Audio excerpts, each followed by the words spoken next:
enjoy those moments, experience those things more than, just thinking about the numbers or thinking about, oh, it goes up, it goes down, that type of thing, because it'll take you on an emotional roller coaster. One minute you'll think you're doing great and things are getting better, and the next minute, it could get worse. And that's really hard to deal with. And it's really emotionally destabilizing, honestly. So it's better just to enjoy the moments and really, really have these precious moments with the people you love. Don't need you, tell me what I can and can't do. I'm in charge of what I feel. It's just a game I play for fun, but Hi, everyone. Welcome to Loving Your Life, Be Authentically You with me, Amie. I am so excited to have you here.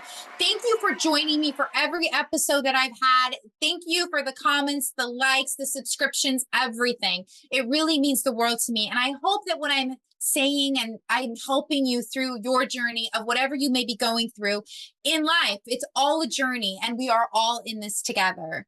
So today is a very, very special episode. It's a very heart-wrenching episode as well, because this is something that we, even as a family, have not talked about much because it's not an easy subject for us to talk about.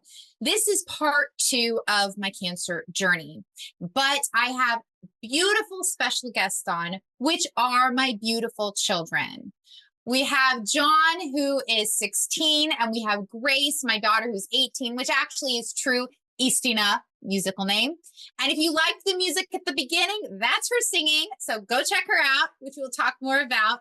But today is a little bit about really what's been going on and what they went through in their eyes, in their perspective. Because for me, there wasn't much.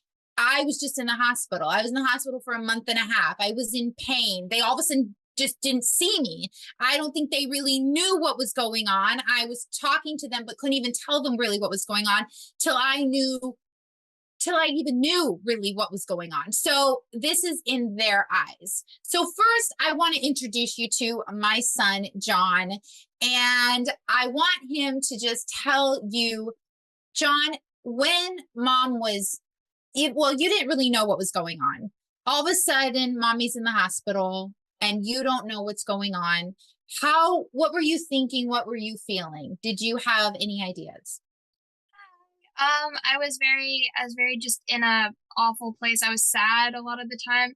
I was crying. I missed you an absolute ton. And, yeah, it was really hard. I had no idea where you were at first. And then when you were actually home, it was just like the pain you felt like made me feel pain. And it was a tough time. Do you remember, John, the first time you heard that mommy had stage 4 cancer?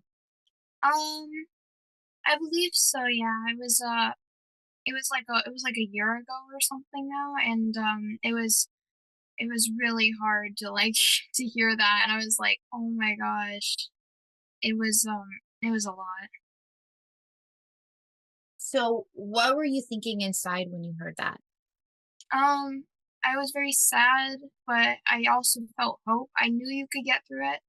I really, really knew it. I prayed for you and everything, and it was like, yeah, it was crazy, but I knew you would make it to where you are now and keep going from here, and yeah. So how are you feeling now about everything with mommy?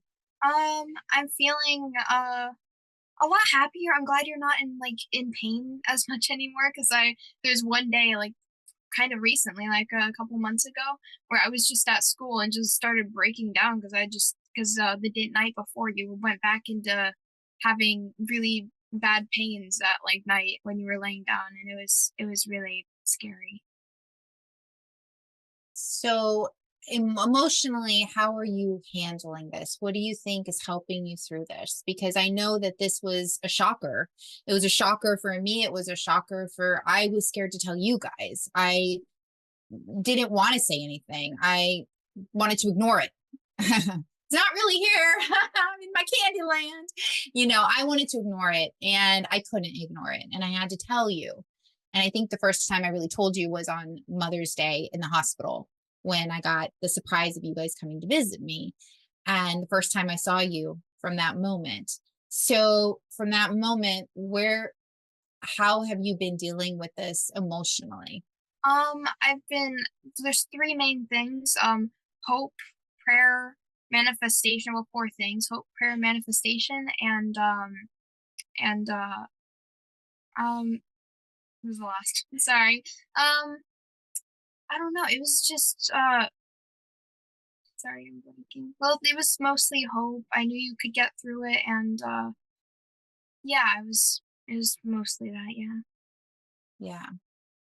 And I recently, there was someone that we had just talked about that had happened to from YouTube, one of your YouTube, the Yeah, ladies that you look at, right? How did that affect you, John?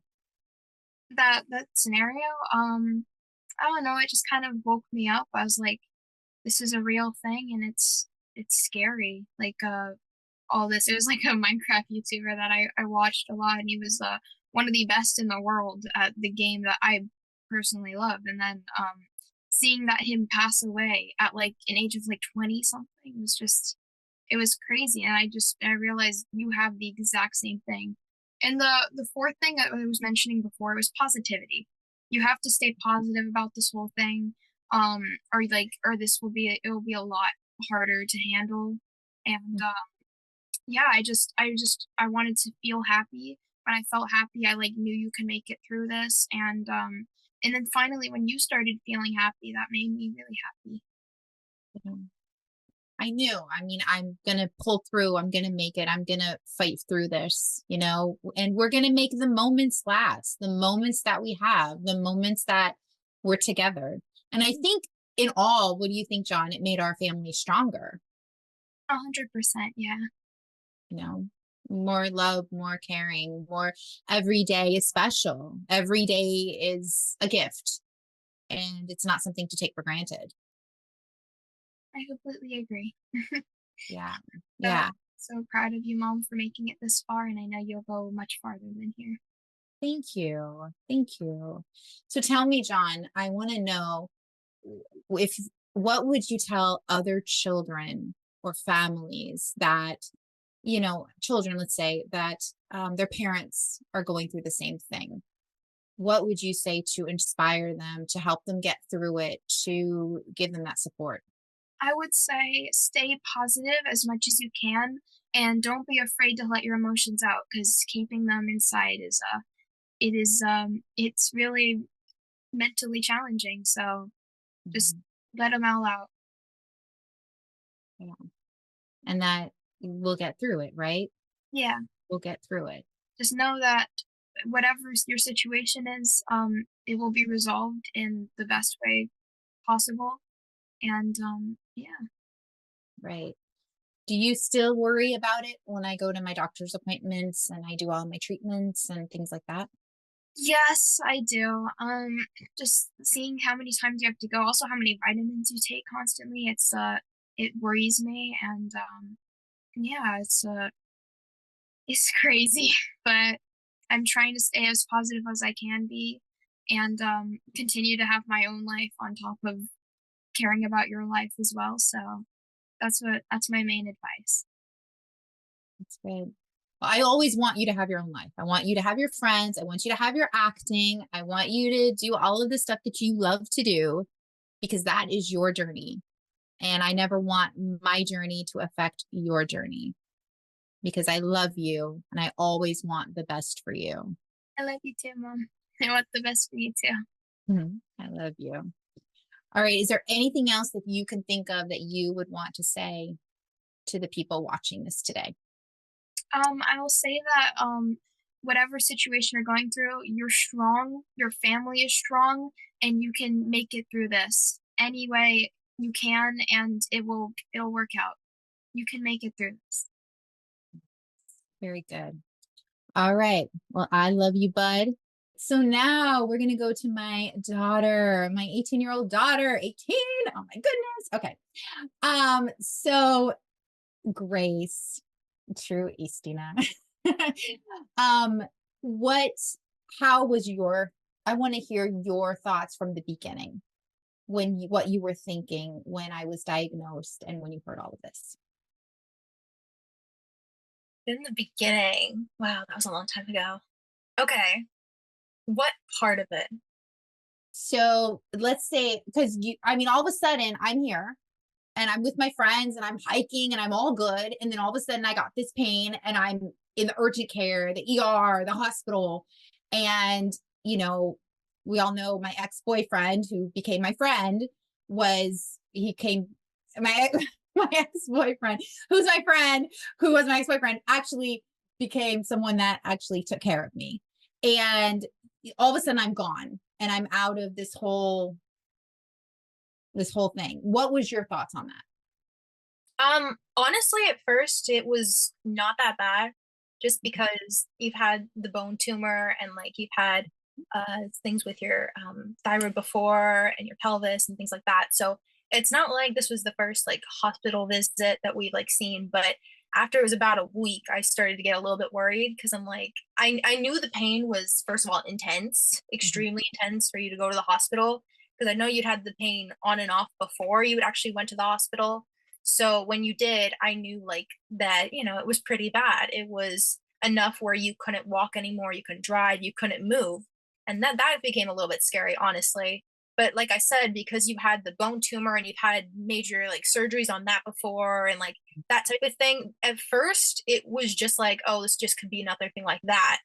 This could just be another thing where they'll give her another trial medication, something like that, and it'll just do the same course as your bone tumor. So first I'm like, okay, this is fine. But then I got kind of worried because you were gone for about a month, almost a month and a half.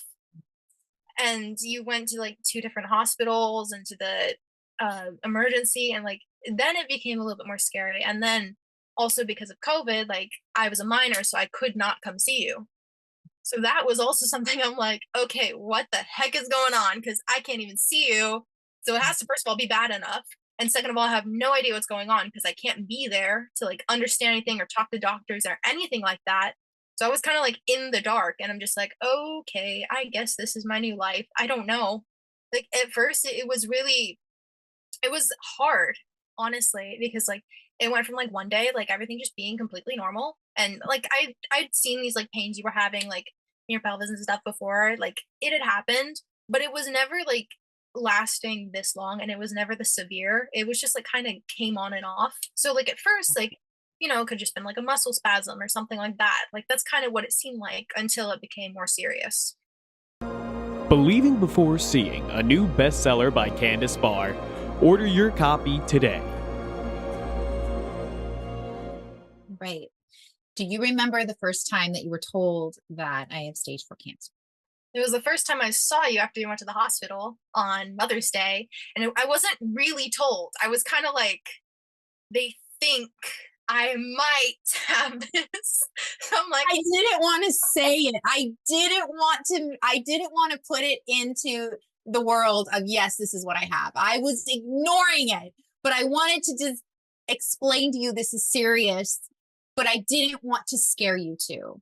And that was the hardest thing for me to do, was just not to do that. And so that was hard. yeah, from what I saw, like I could tell that you didn't really want to fully accept it. And plus, you and like two other people were the only people who knew. Like nobody else knew what was going on. I had no idea what was going on. We just known you'd been gone for like a month, but like, oh, it could be something internal. It could have been, your heart or your head or whatever. Like we really had no idea what was causing, first of all, the pain, if it was not from something else. But we also had no idea like what was happening or what your side effects were, if it was getting better or worse. Like we barely talked. I went to school, I came home, I took care of John, we ate dinner, and that was it. That was like life for 3 or 4 weeks. It was. Yeah. And I remember you going back and forth, and you were still doing your own thing. You were still singing, you were doing your own thing. I was trying to keep you doing what you needed to do while I was doing tests and sleeping and in pain and all of that. But I really do remember Mother's Day. Mother's Day was so special to me, though. It was the most special Mother Day. So as I had said, my boyfriend prior, which became my ex-boyfriend, which was really my friend, which became someone that took care of me 24/7, as well as you guys. He really did. He stepped in when we had nobody. And I don't know how he did it. but he planned it for you guys to come and see me. And he brought the flowers and he brought, like, I don't even know. I didn't even know you guys were coming. I had no idea what was going on. They all of a sudden just took me down and I was like, oh, it was so beautiful to see you guys because I had missed you so much. And inside, I didn't know how much time I had. So when you saw me, what were you thinking? The first time? Mm-hmm. Well, first of all, you looked very frail. Especially from like the 2 weeks before that I had seen you, like you looked very different in comparison, especially because like your friend had just come before you were diagnosed and you were like out, just like you looked like you were normal then. So you looked very frail and also like, you know, with the mask and everything, of course we all look more sick with the mask. Like honestly. So like I really couldn't tell in your face, but that definitely didn't help, that's for sure. But yeah, it was I remember it was he told us right before we went to the hospital. I think he picked us up from school and then I can't remember if we went and got flowers, something like that.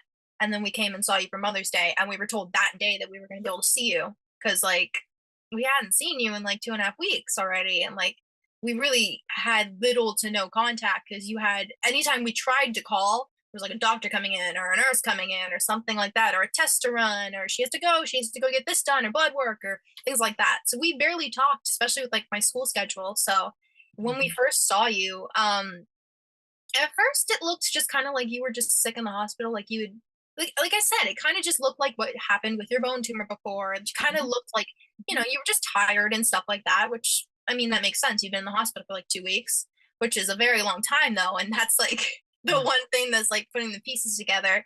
But I think at first when you told me, I don't think I cried because I don't think I comprehended it yet. Honestly, I don't think I really realized it because I think because you said I think maybe I have this. I'm like, okay, well I'm not gonna say you do. I'm not gonna cry over it if you maybe have this. So I'm like, why would I cry over that? It may or not be. But I'm like, yeah. After 2 more weeks, I'm like, yeah, okay, this is more serious than I thought. And that's when I'm like, it's been a month already. And then finally when you came home, it was after a surgery. I can't remember which one. I think it was your thyroid surgery. Yeah, so you got your thyroid. And then I saw you. I'm like, oh my gosh, you look like a ghost. Wow. Yeah. After that surgery, you look like a ghost. And then I think you had another one right after that. I did the pelvis surgery with the screw. That one, because Baba and Nona were here. You absolutely look like a ghost. She was so scared. Honestly, she was terrified because you didn't look like you were alive. Like you barely could do anything. You didn't eat anything. She was so scared. Yeah, I think that was the worst. I don't remember that. Like I don't remember any of that. You know, that's why when you say, yeah, Mom, you looked really sick or you scared me. And I'm just like,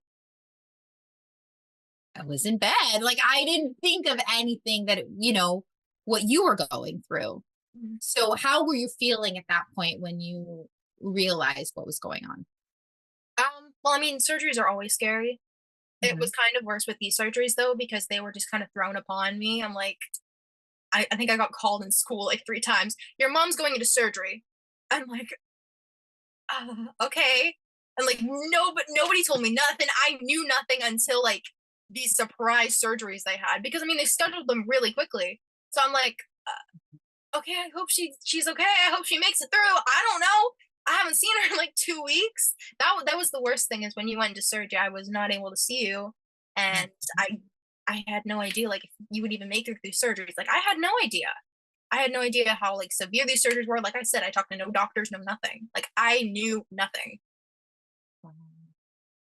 So how did it feel, Grace, when all of a sudden you comprehended, yeah, Mom has stage 4 cancer?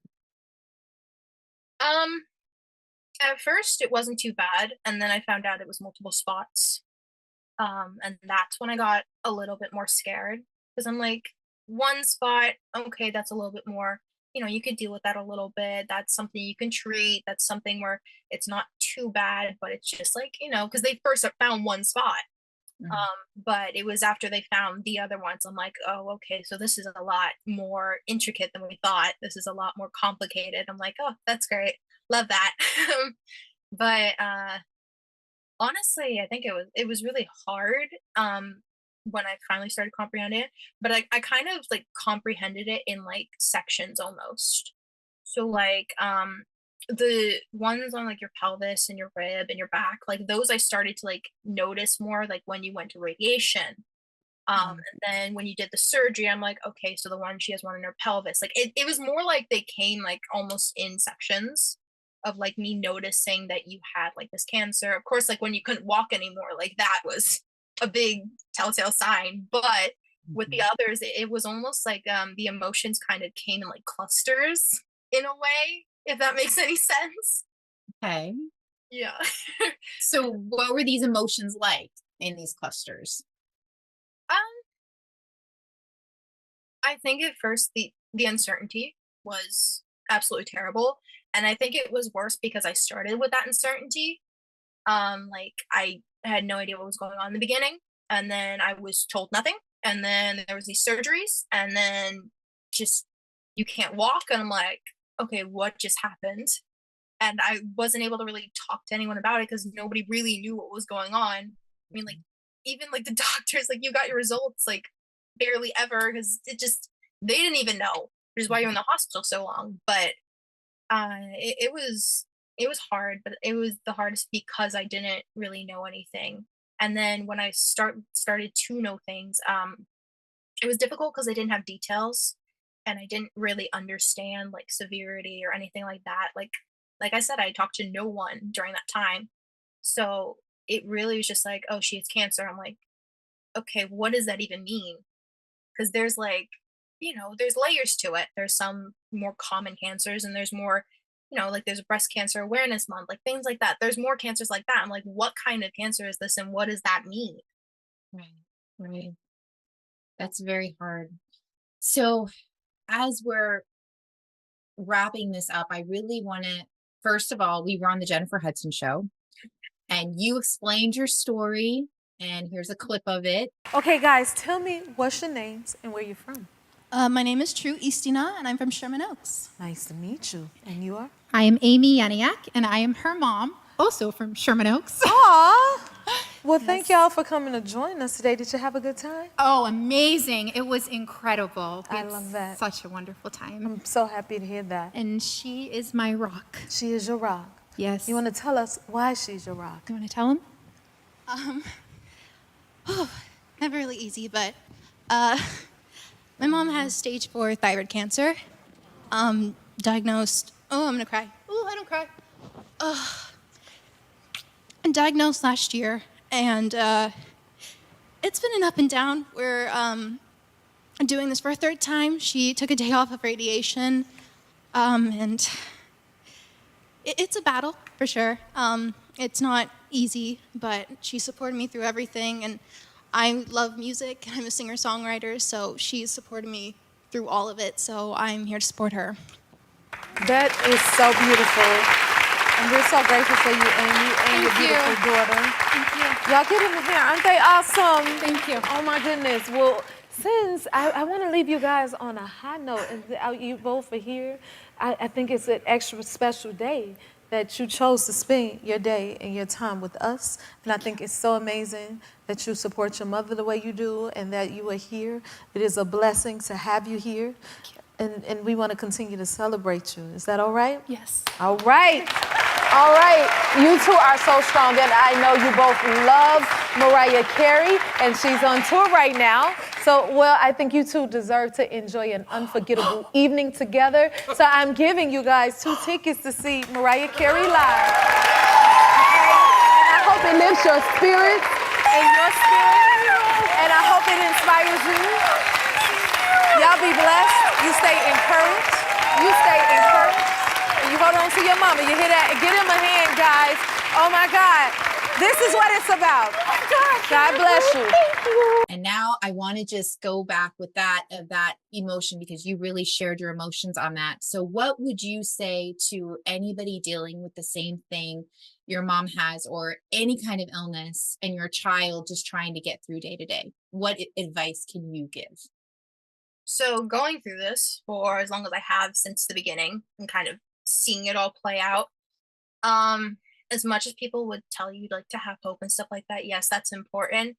But also just like don't think about as much like she's getting better, she's getting worse, they're getting better, they're getting worse. More just enjoy the time when they're able to walk around, when you're able to go do stuff with them, because the actual like up and down of knowing results or numbers or the cancer's gone down or shrunk or anything like that's kind of worse, because it goes up and down and it kills you. You go on a roller coaster ride. So as much as people say like, have hope when it gets better, celebrate it, yes, but at the same time, more focus on the moments you're able to have if it goes down. Enjoy those moments, experience those things more than, just thinking about the numbers or thinking about, oh, it goes up, it goes down, that type of thing, because it'll take you on an emotional roller coaster. One minute you'll think you're doing great and things are getting better, and the next minute, it could get worse. And that's really hard to deal with. And it's really emotionally destabilizing, honestly. So it's better just to enjoy the moments and really, really have these precious moments with the people you love, honestly, because that's what matters most. Yeah. And we've done that. We've grabbed those moments. We've gotten closer. Like I was saying, it's been actually really kind of a blessing in disguise in that way, because I'm so grateful. And I'm so grateful you've handled it with such grace, as your name, but how you handle it with grace, how you have just been a rock in this. Literally, it's what I even said on the Hudson show, how much you are a rock. You've helped me through this. You've helped me to go through these things. You've given me food when I needed it. You've put me to bed when I needed it. You have helped me. You've been my caregiver to help me through this. And yes, we had other people, but then day-to-day tasks, you've been here. And I'm really grateful for you. And I love you so much. Thank you. Well, that's all I could do, honestly. I can't take your pain away. So the next best thing was to help you to, navigate it, honestly. Yeah, that's what you did. So I love you. Thank you for joining me on my podcast. I really wanted to get your perspective on this to help people in their journey. So I really, really appreciate it. And I'm going to have you back as a singer-songwriter that you are. And we're going to talk about that. Go to True_Istina, ISTINA.music official on Instagram and on TikTok. Go check that out. Check out her music. She's got new music coming up. And as soon as that's coming released, we will get her back on. We will talk about her new music. And it is going to be awesome because I love it. And it keeps me happy and alive. And I love seeing you fulfill your dreams. So no matter what happens to me, I want it for you because I love you so much. So, all right. Thank you everyone for joining us on this vodcast. Let me know if you have any questions, post down below, or if you want to know anything else about the cancer journey, or you want to ask my children anything that may help you or your children, please let me know. We would love to help you in your journey. Have a beautiful, blessed day, and we will see you next week. Bye.